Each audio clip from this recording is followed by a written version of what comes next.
आसमान खामोश है, धरती की प्यास बढ़ रही है, खेतों में किसान की निगाहें बादलों पर टिकी है, लेकिन बादल हैं कि बरसने का नाम ही नहीं है।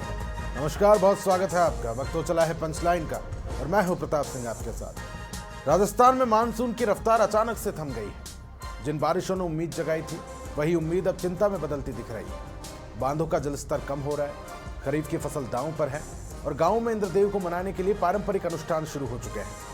वहीं दूसरी ओर बात करें तो मौसम वैज्ञानिक इसे वायुमंडलीय परिस्थितियों का असर बता रहे हैं। तो क्या ये सिर्फ मानसून का ब्रेक है या फिर आने वाले एक बड़े संकट की आहट? क्या मौसम विज्ञान और ज्योतिष की भविष्यवाणियां आमने सामने हैं? क्या राजस्थान को सूखे का खतरा सताने लगा है या फिलहाल अभी उम्मीद बाकी है? आज का सबसे बड़ा सवाल, क्या राजस्थान पर सूखे का साया मंडरा रहा है या मानसून अभी करवट लेगा? इसी मुद्दे पर आज चर्चा की जाएगी। सबसे पहले इस खास चर्चा में मेरे साथ प्रोफेसर विनोद शास्त्री जी जुड़ गए हैं, जो कि ज्योतिषाचार्य हैं। सबसे पहले शास्त्री जी, आपका बहुत बहुत स्वागत है समाचार प्लस पर। मेरा पहला, जिस तरह से मॉनसून शुरुआत में जिस तरह से आया था, एक उम्मीद जगी थी और अचानक से उसकी रफ्तार बहुत कम हो गई है, बहुत शुष्क हो गई है। हालांकि ग्रह नक्षत्र तो बारिश के संकेत दे रहे हैं और मौसम वैज्ञानिक, मौसम विभाग जो है वो कुछ अलग तस्वीर दिखा रहा है। अब आम जनता फंसी हुई है कि किस पर यकीन करें। आप इसको किस तरह से देखते हैं? ज्योतिष शास्त्र भी जिस प्रकार से मौसम वैज्ञानिक जिस प्रकार से फलादेश देते हैं, वायु के प्रवाह, वायु की दिशा और उसकी परिस्थिति के आधार पर, ज्योतिष शास्त्र भी कुछ तो वायु के आधार पर और कुछ ग्रह नक्षत्रों के परिवर्तन के आधार पर फलादेश देता है। इस वर्ष संवत 2083 में राजा बृहस्पति है और मंत्री मंगल है। मंगल और बृहस्पति यद्यपि मित्र हैं, लेकिन इनकी शासन पद्धति अलग है और इसलिए ये प्रकृति पर, पर्यावरण पर बहुत प्रभावित कर रहे हैं। इसी के साथ संवत्सर का जो वाहन है, दो तरह से वाहन का देखा जाता है। एक वाहन तो चातक है और दूसरा जो वाहन है वो नाव पर है। तो जब संवत्सर का वाहन नाव होता है तो ये लोगों में पलायन का भय बनाता है, समुद्र में अस्थिरता का डर बनाता है और कई तरह के मानसिक तनावों की स्थिति विभिन्न राज्यों में बनाता है, विभिन्न देशों में बनाता है। इसी वर्ष ज्येष्ठ भी 2 हुए हैं और जहाँ ज्येष्ठ 2 होते हैं वहाँ विश्व में प्रमुख देशों के शासकों में मानसिक विकृतियाँ आती हैं और मानसिक विकृतियाँ ही युद्ध, उन्माद और कई तरह की स्थितियाँ बनाती है जो पर्यावरण को प्रभावित करती हैं। वैसे तो पर्यावरण हमारी प्रकृति को भी प्रभावित करता है और इस बार जो वर्षा की स्थिति है, नवतपा हुआ था, नवतपा भी भंग हुआ था। नवतपा में जब तूफान आ जाता है, बादल बरस जाते हैं, तो ऐसी स्थिति में वर्षा कम होने की संभावनाएं रहती हैं। बहुत तपन जरूर रही थी पर बादल आए थे। तपन कई बार अतिवृष्टि का भी संकेत देती है और इसीलिए इस बार जो नव मेघों का वास है वो काल नामक मेघ है। 9 तरह के मेघ देखे जाते हैं हमारे, उसमें इस बार मेघ की कैसे वर्षा होगी, कैसे बादल होंगे, तो काल नामक मेघ है। और काल नामक मेघ की 2 परिस्थितियां होती है, वो या तो अतिवृष्टि करके नष्ट कर देता है या अनावृष्टि करके नष्ट कर देता है। तो वैसे अभी जो स्थितियां बनी हुई है वो थोड़ी सी के परिस्थितियां तो बड़ी चिंताजनक है, लेकिन अब गोचर में शनि का वक्री होना, गुरु का अतिचारी होना और एक साल में गुरु मिथुन राशि से प्रारंभ होकर कर्क में गया, कर्क से सिंह में गया और सिंह से वापस कर्क में आया। तो ये एक ही वर्ष में बृहस्पति 3 राशियों में परिभ्रमण करता है। ये भी प्रकृति को और पर्यावरण को बहुत प्रभावित करता है। बृहस्पति ही ऐसा ग्रह है जो ब्रह्मांड से आने वाली परेशानियों को रोकता है और जब स्वयं अतिचारी होता है तो वो असमर्थ हो जाता है। ऐसी स्थिति में इस बार पर्यावरण की स्थिति थोड़ी विचित्र रहेगी, लेकिन फिर भी वर्षा मध्यम रहेगी। कृषि कहीं कहीं पर परेशानी रहेगी, कहीं पर सूखा रहेगा, कहीं पर अतिवृष्टि रहेगी और कहीं कहीं पर मध्यम रहेगी। इसलिए जो अभी हम पर्यावरण की दृष्टि से, ज्योतिषीय दृष्टि से फलादेश देते हैं, उसमें मध्यम वर्षा की संभावनाएं बनती हैं। चलिए ठीक है शास्त्री जी, आपने इस पर प्रकाश डाला, मैं फिर से रुक करूंगा। भूगोलविद मेरे साथ प्रोफेसर सीवी ढाबरिया जी जुड़ गए हैं। ढाबरिया जी, आप किस तरह से देखते हैं, आखिर ऐसा क्यों हुआ कि जिस तरह से सक्रिय मानसून था अचानक से कमजोर पड़ गया? शास्त्री जी भी जिस तरह से कह रहे हैं कि साहब ये जो काले मेघ है, जो काल मेघ का जिक्र किया, कहीं पर अतिवृष्टि होगी, कहीं पर सूखा होगा। जिस तरह से वो कहा भी जाता है, एक शेर मुझे याद आता है कि बरसात का बादल तो दीवाना है, क्या जाने किस राह से बचना है, किस छत को भिगोना है। ढाबरिया जी। आप जो नमस्कार आपने जो बोला बादल दीवाना है, बरसात का बादल दीवाना है, इस बार ये दीवानगी दिख रही है। और जो मानसून जो प्रॉपर हमारा यहाँ पे आता है, हिंद महासागर को क्रॉस करके, जो 2 तारीख के आसपास जो अच्छी बरसात हुई थी, हमने मानसून की मानी थी उसको जी। लेकिन आज की स्थिति में हमको, जो ऑलरेडी 7-8 दिन लेट था मानसून, लेकिन इस समय हमारे यहाँ पे एक बैरिकेड बना हुआ है, क्योंकि 8-10 दिन ये बरसात मध्य प्रदेश तक आ चुकी थी, बादल यहाँ तक आ चुके थे और अरावली ने या घाट, जो हमारा सतपुड़ा का घाट है, उसने इसको बैरियर बना दिया था। और लेकिन आज अभी तक की स्थिति के बाद में जो हमको, हमारी जो संभावना है बारिश की बहुत कम हो गई थी बरसात की, लेकिन अब मैं कह सकता हूँ कि अगले 24 घंटे, अगले 48 घंटे, अगले 52 घंटे लगातार बारिश होने की संभावना है। आज शाम से ही मेरे हिसाब से आ जाएगी। इसके लिए मैं आपको एक मैप दिखा देता हूँ, आप कंफर्म करिए, मिल रहा, दिख रहा है, नहीं दिख रहा है? जोड़ दिया मैप आ रहा है? जी आ रहा है। सैटेलाइट पिक्चर है बेसिकली जी।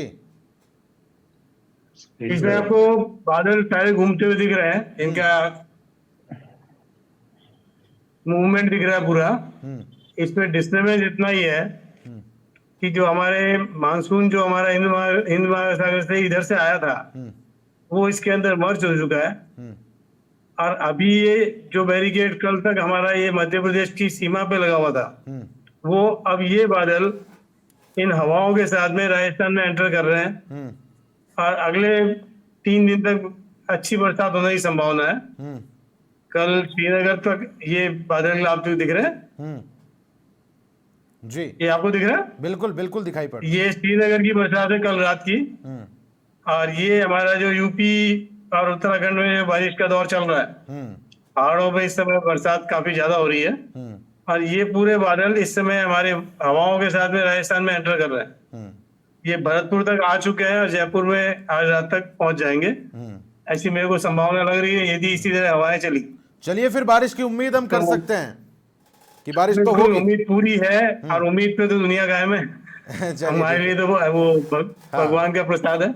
बिल्कुल। अच्छा, सुरेंद्र हरिद्वाल जी कृषि वैज्ञानिक है, मेरे साथ इस चर्चा में जुड़े हुए हैं। सुरेंद्र, जिस तरह से बारिश अचानक से रुकी तो किसानों की कहीं ना कहीं माथे पर शिकन पड़ती हुई नजर आई। इसको कृषि के हिसाब से आप किस तरह से देख रहे हैं? ये जो बीच का ब्रेक आया और खरीफ की फसल कितना प्रभावित हुई? सुरेंद्र जी। देखिए, सबसे पहले तो मैं आपको बताना चाहूंगा कि कृषि विभाग ने इस बार पहले ही किसान भाइयों को अलर्ट दे दिया था। इस बार बारिश की संभावना राजस्थान में कम रहेगी। तो किसान भाइयों को जब इस बात के बारे में अवगत कराया गया था, तो उनको ये बोला गया था कि जिस एरिया में जो आप फसल लगा रहे हैं वो कम पानी चाहने वाली फसलों का चयन करें आप। तो जैसे इस बार अपन बात करें तो खरीफ के अंदर इस बार जो बाजरे का रकबा है और जो ग्वार का रकबा है, उसका जो मतलब एरिया है वो बहुत ज्यादा बड़ा है। किसान भाइयों ने इस बार क्या किया है कि जो पश्चिम राजस्थान है वहां पे मुख्य रूप से मूंग की फसल मेजर रूप से होती थी, तिल की फसल वहां होती थी, बाजरे की फसल होती थी। लेकिन किसान भाइयों ने इस बार क्या किया है कि उस एरिया के अंदर इस बार अरंडी को प्राथमिकता दी है, क्योंकि अरंडी एक सूखा सहनशील फसल है जो कि लंबे ड्यूरेशन तक यदि बारिश नहीं आती है तो भी वो मतलब शुष्क कंडीशन में उसको सर्वाइव कर लेती है। इसके साथ साथ में किसान भाइयों ने एक और चीज बहुत सजगता से ध्यान में रखते हुए अपनाया है कि जो लॉन्ग ड्यूरेशन वाली वैरायटियां हैं, जो वैरायटी लगभग 90 से 100 दिन में तैयार होती है, उन वैरायटियों की जगह उन किसान भाइयों ने 60 से 70 दिन वाली वैरायटियों का चयन किया है। 2024 को हमारा धरना शुरू हुआ था। दूसरी चीज क्या किया है कि जो किसान भाई हैं उनको अभी कृषि विभाग ने एक एडवाइस जारी किया है। देश के जो वैज्ञानिक हैं उन्होंने अपने अपने जो राज्य हैं जहाँ पे बारिश की कम संभावना है और जो फसलें सूखे का प्रभाव नहीं रख पाती हैं, तो अभी बायो यूरिया जो कि एक मतलब रसायन है, सूखे से बचाने का काम है उसका, तो किसान भाई 0.1% उसका छिड़काव कर सकते हैं और अपनी जो फसल है उसमें जो सूखा है उसको कुछ दिन के लिए आगे बढ़ा सकते हैं। इसके अलावा वो सैलिसिलिक अम्ल है उसका भी स्प्रे कर सकते हैं, जिससे कि उसकी जो फसल है सूखे से कुछ दिन के लिए बच सकती है। इसके अलावा क्या है कि अभी जो मतलब बहुत सारे किसान भाई ऐसे हैं पश्चिम राजस्थान में, जैसे कि अपने पास कोल भी आ रहे हैं हमारे पास में, कि वहां पे अभी कुछ ऐसे मतलब जिले हैं वहां पे किसान भाइयों ने फसल ही नहीं लगाई है, तो वो अब पूछ रहे हैं कि क्या अब जैसे बारिश आती है तो कि क्या हम फसल का चयन कर सकते हैं। बेशक वो कुछ जो कम ड्यूरेशन वाली फसलें हैं उसमें वो फसल लगा सकते हैं, जैसे बाजरे की 60 दिन की वैरायटी है वो आराम से लगा सकते हैं, मूंग की 60 दिन की वैरायटी है वो भी लगा सकते हैं, मोट की 55 दिन की वैरायटी है, RMO 40 है, FMM 96 है, ऐसी वैरायटियों का वो चयन कर सकते हैं। RHB श्रेणी की बाजरे की वैरायटी लगा सकते हैं, क्योंकि ये वैरायटी ऐसी हैं जो कम पानी में कम समय में तैयार होने वाली हैं, जिससे किसानों को चारा और उनके साथ में उनको तो कहीं ना कहीं किसानों को उतना निराश होने की जरूरत नहीं है जितना वो इस वक्त हो रहे हैं कहीं ना कहीं। ठीक है, बीकानेर से ब्यूरो चीफ के सिंह मेरे साथ जुड़ गए। के जिस तरह से मॉनसून अचानक से शुरुआती दिनों में इसने रफ्तार पकड़ी, अचानक से ब्रेक लग गया, गाँव में जो बुजुर्ग लोग हैं जो चौपाल में बैठकर क्या कुछ डिस्कशन चल रहा है वहां पर, ये मैं उन लोगों की बात कर रहा हूं जो चलती पुरवाई को देखकर आकलन कर लिया करते थे कि बरसात इस बार कैसी होगी। देखिए, अगर हम बात करें बीकानेर सहित पश्चिम में पूरे राजस्थान की बात करें, मानसून ने जिस तरह से प्रवेश किया था उसके बाद मानसून जिस तरह से सुस्त हुआ है, एक तरह से लोगों को उम्मीदें ही टूट गई है। इन उम्मीदों के चलते लोगों को ये भी लग रहा है कि अब कहीं ना कहीं फसल है जो हमारी शायद पनप नहीं पाएगी, कई तरह की समस्याएं होने की उम्मीद है, कई जानवर लग जाएंगे, ऐसी कुछ चीजें हैं। चूंकि आपको बता दूं कि ये बीकानेर जो बेल्ट है वो मूंगफली का एक बड़ा रिच बेल्ट कहलाता है। प्रमुख फसलों में से एक फसल है मूंगफली। अब चूंकि बारिश का पानी आवश्यक है, लेकिन अगर बारिश का पानी नहीं मिलेगा तो नुकसान होना है। वहीं अगर हम बात करें ग्रामीण क्षेत्रों में बैठे जो बुजुर्ग लोग हैं, वो कहीं ना कहीं रात को चौपालों में बैठे अंदाजा लगा लिया करते थे कि कौन सी कब बारिश आनी है, अब बादल कब आया, कल दिन में ये हुआ वो हुआ, इस तरह की तमाम तरह की बातें करने लग गए थे। लेकिन अब इस तरह के लोग लगभग परेशान हुए हैं। अब आपको और बताना चाहूंगा कि ऐसी देसी टोटके भी अपनाने की तैयारियां कर रहे हैं, जैसे मेंढक मेंढकी का विवाह करवा देना, जिससे जो कि पौराणिक परंपरा के अनुसार विवाह करवा देना, और उस विवाह से या उनकी जो टर की जो आवाज है वो फैलने से बारिश होना, ऐसी कुछ चीजें उनका मानना है, बुजुर्गों का आज भी मानना है कि ऐसी विवाह यदि करवा दिया जाए तो निश्चित रूप से कहीं ना कहीं बारिश हो सकती है। चूंकि पश्चिमी राजस्थान बेल्ट है, रेगिस्तानी क्षेत्र है, तो रेगिस्तानी क्षेत्र में कहीं ना कहीं ये सब चीजें, आसमान भी खुला रहता है, देर रात में भी यही सभी चीजें देखने को मिलती है। लोग जनता घरों से बाहर बैठती है और बैठने के बाद में यही सब कुछ तो कहीं ना कहीं हर संभव कोशिश यहाँ पर इंद्रदेव को मनाने के लिए की जा रही है। ठीक है, मैं फिर से रुक करूंगा। शास्त्री जी, मैं फिर से आपका रुक करना चाह रहा हूँ। जिस तरह से सहयोगी के सिंह भी बता रहे थे, ये जो परंपरागत हमारे तरीके हैं, मेंढक की शादी करवा देना, झाड़ू को उल्टी रखवा देना, जिस तरह से हम भी जब बचपन में थे गाँव में इस तरह की चीज़ें देखते आए हैं, इनका कितना फर्क पड़ता होगा आपके हिसाब से? हालांकि साइंस तो इस बात को खारिज करता है, और एक जो वायु परीक्षण किया जाता है, जो एक गुब्बारा भर के छोड़ा जाता है, साइंस तो इस बात को भी नकारता खारिज करता है। ये कितना असरदार है? ज्ञान से परे है ये पर्यावरण का ज्ञान, और ये कोई क्लेश नहीं है दोनों में, पर दोनों का एक ही आधार है। हमारे जो पर्यावरणविद भी जो भविष्यवाणी करते हैं वो अपने सैटेलाइट से और इन सारे यंत्रों के माध्यम से वायु के प्रवाह, बादलों की दिशा, उसको देख करके करते हैं। ज्योतिष शास्त्र वायु के प्रवाह को हर वर्ष देखता है, हर अमावस्या को देखता है, हर तिथि को देखता है, हर पर्व को देखता है। जैसे होली का दहन हो तो वो लौ किधर जा रही है, उस आधार पर अलग अलग क्षेत्र में वर्षा अलग अलग होती है। इस बार जैसे तृण आदि ये जो 4 चीजें होती हैं, एक तो तृण, जल, वायु और अन्न। तो अन्न का प्रतिशत क्या रहेगा? वायु का प्रतिशत जब ज्यादा होता है तो जल का प्रतिशत कम हो जाता है। अच्छा, इस बार का जो सम्मत है उसमें वायु का प्रतिशत 53% है और अन्न का प्रतिशत 43 है। तो अन्न कम पैदा होगा, लेकिन जल का प्रतिशत बहुत कम है, इसलिए जल कम आएगा लेकिन एक साथ आएगा। तो जैसे होता है ना, अतिवृष्टि भी हानिकारक है, अनावृष्टि भी हानिकारक है। तो इस बार जो ज्योतिषीय आकलन की दृष्टि तो ऐसी लग रही है कि आएगा तो खूब आएगा, तो उससे हानि होगी, और फिर नहीं आएगा तो हानि होगी। पर हम जब आषाढ़ी पूर्णिमा के दिन हम वायु प्रवाह देखते हैं तो ये वायु प्रवाह उस क्षेत्र से 100 किलोमीटर और कुछ 20 किलोमीटर के एरिया में विशेष रूप से ये फलादेश देते हैं कि जैसे पूर्वी हवा अच्छे संकेत देती है, पश्चिम की हवा खेतों में फसल में रोग का संकेत देती है, दक्षिण की हवा अनावृष्टि का संकेत देती है, उत्तर की जो हवा है वो अच्छी वृष्टि का संकेत देती है, वायव्य की दिशा थोड़ी सी रोग, शोक और कई तरह के अनिष्ट का संकेत देती है। तो ये अलग अलग दिशाओं और कोणों की जो वायु का प्रवाह है उसके आधार पर फलादेश हम देते हैं। जैसे 29 जुलाई को आषाढ़ी पूर्णिमा का वायु परीक्षण होगा। इस बार जेठ का महीना 2 हो गया, तो जेठ के महीने जब 2 होते हैं तो शासक वर्ग को, प्रजा को थोड़ा कष्ट होता है।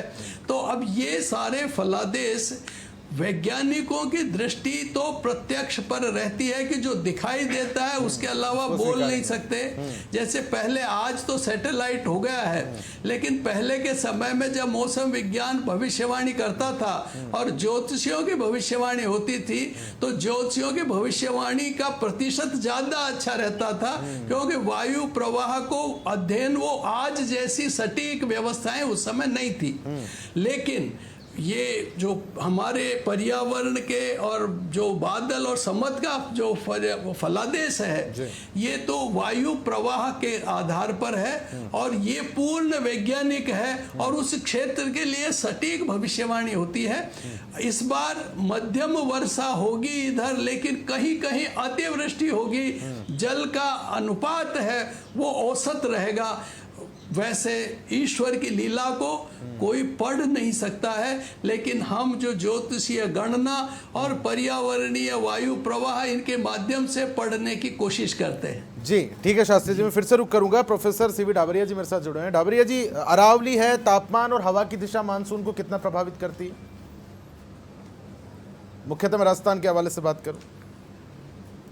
राजस्थान के हवाले से अरावली को देखेंगे तो अरावली इस समय तो हॉट प्लेट बन चुकी है।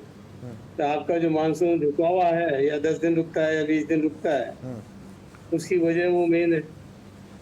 अभी अरावली को आप ग्रीन कैसे कर सकते हैं, उसकी योजनाएं तो आती हैं लेकिन पूर्ण नहीं होती। यदि वो पूर्ण हो जाए तो हमारे यहाँ पे एक नॉर्मलाइज लाइफ स्टाइल बन सकती है। तो अरावली का तो इतना ही रहेगा कि अरावली तो लाइफ लाइन है राजस्थान की। अब बरसात के लिए तो बहुत इफेक्टिव है, बिना उसके तो बादल आगे हवाओं के साथ निकल जाएंगे। तो अच्छा, भविष्य के अनुरूप हम बात करें राजस्थान के हवाले से डाबरिया जी, तो अब जो क्या कम बारिश होना एक न्यू नॉर्मल के तौर पर ट्रेंड करेगा, खास तौर पर राजस्थान के हवाले से बात करें तो क्या न्यू नॉर्मल हो जाएगा क्या कम बारिश होना? आगामी दिनों के हवाले से बात करें भविष्य को। हमारे यहाँ पे वैरायटी या इसको अब अलग अलग पैटर्न बनते रहते हैं। इस बार कुछ अलग पैटर्न बना है। ग्लोबली देखेंगे तो इस समय मानसून की जो हवाएं हैं वो तो मर्ज हो चुकी है। अभी जो तिब्बत से घूम के आसाम होती हुई जो हवाएं आ रही है उनके साथ में ये बारिश का दौर चला है। पहले पश्चिमी विक्षोभ राजस्थान के राजस्थान की आउटर बाउंड्री पे जो मानसून को रोक के बैठा था, वो इन्हीं हवाओं के साथ में राजस्थान के अंदर एंटर हुआ है। और इफेक्ट तो हर चीज का होता है, कोई भी छोटी घटना हो चाहे बड़ी घटना हो। अब कौन सी हो सकता है, यूक्रेन के युद्ध की वजह से भी कुछ तो असर आता ही उसमें, क्योंकि वो 3 साल से लड़ाइयाँ चल रही है, बम बम गोले फूट रहे हैं, तो गर्मी तो वहाँ भी एक्स्ट्राऑर्डिनरी है ही। और पर्यावरण को तो हर छोटी और बड़ी घटना इफेक्ट करेगी। बिल्कुल। हमारे यहाँ इतना मानसून में तो अभी हो सकता है 8 दिन बाद में 7 दिन बाद में एक वापस एक नॉर्मल ट्रेन आ जाएगी, सब बरसात नहीं हो रही है, ऐसी भी संभावना है। क्योंकि अभी पूरा मानसून जो इफेक्टिविटी मेरे को दिख रही है नॉर्मल मानसून की, वो आगे आने वाले टाइम में वो दिखेगी आपको। अच्छा, लेकिन ठीक है। अभी हाल फिलहाल तो इज गुड। अगले 5 दिन के लिए मैं श्योर हूँ कि बरसात अच्छी होनी चाहिए। चलिए ठीक है। सुरेंद्र जी मेरे साथ जुड़े हैं। सुरेंद्र जी, जिस तरह से कृषि अर्थव्यवस्था इस बार कितनी प्रभावित आप देखते हैं, और किसानों को इस दरमियान कौन से व्यवहारिक कदम उठाने चाहिए? क्या कुछ वैकल्पिक व्यवस्थाएं हैं जो किसान कर सकते हैं इन दिनों के हवाले से बात करें? जी देखिए, इस बार प्रोडक्शन थोड़ा कम हो सकता है, यानी 10 से 20% तक पैदावार कम रहेगी, और चारा है उसकी भी पैदावार कम रहेगी। लेकिन किसान भाइयों को डरने की जरूरत नहीं है। देश की एक बहुत बड़ी योजना है प्रधानमंत्री फसल बीमा योजना।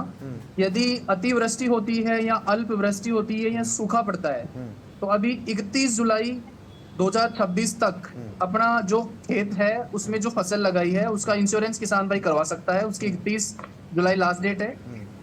और यदि वो अपने खेत की इंश्योरेंस करवा लेता है, अपनी फसल का इंश्योरेंस करवा लेता है, और यदि उसकी फसल खराब हो जाती है तो उसका वो अच्छे से, यानी जो इंश्योर फसल का होता है उसमें उसको अच्छा खासा मुनाफा हो सकता है। यानी अपन बात करें, जैसे मूंग की बात करें, बाजरा की बात करें, मूंगफली की बात करें, तिल की बात करें, ग्वार की बात करें, तो राजस्थान के जो सभी जिले हैं उनके जो किसान भाई हैं, जो प्रधानमंत्री फसल बीमा योजना है उसमें इंश्योर हैं, तो उनको बिल्कुल भी घबराने की जरूरत नहीं है। क्योंकि किसान भाइयों के लिए जो प्रधानमंत्री फसल बीमा योजना है वो एक तरह से रामबाण सिद्ध होती है। उनके लिए बहुत अच्छा उसमें उनको लाभ मिलता है। जितना नुकसान उनको सूखे से होता है या अतिवृष्टि से होता है या बिल्कुल कम बारिश से होता है, कीट रोगों से होता है, तो वो भरपाई उनकी वहाँ की जाती है। दूसरी चीज, किसान भाई अभी जैसे कि सर ने बताया, अभी हमारे ज्योग्राफी के सर ने बताया है कि आज से बारिश की संभावना चाहिए। बिल्कुल, जो हमारा कृषि विभाग का मौसम विभाग है उसने भी किसान भाइयों को भी मैसेज दे दिया है कि अभी आगामी जो दिन है 1-2 दिन उनके बाद में अच्छी बारिश के संकेत हैं। और जो पश्चिम राजस्थान है, सबसे ज्यादा दिक्कत उसी एरिया में आती है, क्योंकि वहाँ की जो बालू मिट्टी है उसमें सिंचाई और पानी की जरूरत बहुत ज्यादा पड़ती है। लेकिन जो हाड़ौती संभाग है और अपना जो भरतपुर संभाग है, जयपुर का संभाग है, इन संभाग में क्या होता है कि थोड़ा कम पानी रहता है तो भी यहाँ पे फसल जो है वो अच्छी खासी पक जाती है। उनको इतना पानी की जरूरत नहीं होती क्योंकि यहाँ की जो सॉइल है बहुत अच्छी है। लेकिन पश्चिम राजस्थान का जो सैंडी सॉइल है वहाँ बड़ी दिक्कत आती है। तो पश्चिम राजस्थान के लिए सरकार ने एक गाइडलाइन जारी कर रखी है, कृषि विभाग ने एक गाइडलाइन जारी कर रखा है कि जिस एरिया में सूखे की स्थिति रहती है वहां पे, मैं पहले ही आपको बता चुका हूं कि थायो यूरिया जो है उसका स्प्रे किसान भाई अपनी फसल में करेंगे तो उनकी जो फसल है सूखे से आराम से बच सकती है। दूसरी चीज, यदि किसान भाई अपने खेतों में पौधों की संख्या कम कर देते हैं तो उससे भी जो पानी है उसका कंपटीशन फसल में नहीं होता है। और जब फसल में कंपटीशन कम होता है तो उससे वो क्या है कि सूखे से बचने की क्षमता रखती है। इसके अलावा जो बहुत सारे जिले हैं, जैसे जालोर जिला है, बाड़मेर जिला है, इसके अलावा पाली का कुछ एरिया है, सिरोही का कुछ एरिया है जहाँ पे किसानों ने फसल नहीं उगाया है, तो वहाँ पे किसान भाई लेट सोविंग वाली, क्योंकि कृषि विभाग के पास में इतनी अच्छी वैरायटियां हैं अभी कि वो 5 अगस्त तक भी उन वैरायटियों को उगा दे। चलिए ठीक है, मेरे पास समय की थोड़ी कमी है। सहयोगी केके सिंह मेरे साथ जुड़े हैं। केके, आगामी दिनों के हवाले से मौसम विभाग क्या कुछ प्रेडिक्ट कर रहा है संक्षिप्त में? जी देखिए, आगामी दिनों की अगर हम बात करें तो मौसम विभाग यही बोल रहा है कि जुलाई के आखिरी हफ्ते में कहीं ना कहीं बारिश होने की उम्मीद है, मानसून वापस एक्टिव होने की उम्मीद है। लेकिन फिलहाल जो स्थिति है वो बहुत गंभीर है। तेज गर्मी का जो माहौल है, लगभग आपको बता दूं कि बीकानेर जैसे में बॉर्डर क्षेत्र से बात करें, चाहे शहर की बात करें, 42 से 45 डिग्री के आसपास टेम्परेचर बीकानेर में है। इन दिनों तेज गर्मी का माहौल है, उमस भरा माहौल है, और उम्मीद ये की जा रही है यदि बारिश आए तो कहीं ना कहीं रिलीफ हो। मौसम बनता है लेकिन मौसम जो बादल बनते हैं, कहीं ना कहीं ऐसा भी लगता है कि इंद्रदेव प्रसन्न नहीं होते नजर आते हैं। इंद्रदेव प्रसन्न करने के लिए बीकानेर जैसे जगहों पर भी अनेकों कार्यक्रम जगह जगह आयोजित होते हैं। हवन करवाए जाते हैं, मेंढक मेंढकी की शादी करवाना, तमाम तरह के टोटके, चाहे झाड़ू उल्टा रखना और ऐसे कई टोटके हैं, उन टोटकों को अपनाने का प्रयास किया जाता है कि कहीं ना कहीं बारिश आ जाए किसानों के लिए, जहां बढ़िया हो, फसलें उत्पादन बढ़िया होगा, तो वहीं शहर के लोगों के लिए ये भी मान सकते हैं कि तेज गर्मी से राहत भी मिले। जी चलिए ठीक है, बहुत बहुत शुक्रिया आप सभी का मेरे साथ इस खास चर्चा में जुड़ने के लिए। तो जिस तरह से राजस्थान के नसीब में जितना पानी है उतना मिलकर रहेगा, और जिस तरह से मायूस होने की कोई आवश्यकता नहीं है। किसी का एक शेर भी है कि होकर मायूस ना आंगन से उखाड़ो पौधे, धूप बरसी है यहाँ तो बारिश भी यहीं होगी। पंचलाइन में फिलहाल के लिए इतना ही। नमस्कार।